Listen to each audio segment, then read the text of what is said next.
বন্দে পুরুষোত্তমম। আপনাদের প্রতি প্রত্যেকই আনন্দিত জয়গুরু জানিয়ে শুরু করছি আজকের ইষ্ট প্রসঙ্গ। এক দাদা নিবেদন করলেন, আজ্ঞে আমার ছেলে মেয়ে ও জামাইকে জ্যোতিষ বলেছে আয়ু কম।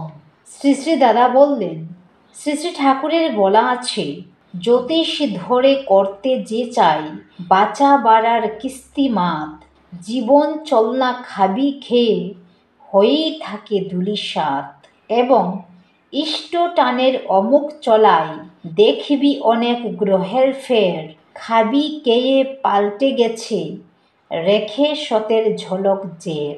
আয়ু দেন তিনি, প্রাণও দেন তিনি, আর একজন বলার কে? এছাড়া তারই তো বলা, যজন যাজন ইষ্টভৃতি করলে কাটে মহাভীতি। মহাভয় তো মৃত্যু ভয়, সব ভয় থেকে রক্ষা পাওয়া যায় যজন যাজন করলে, এটুকু বলতে পারি। জয় গুরু।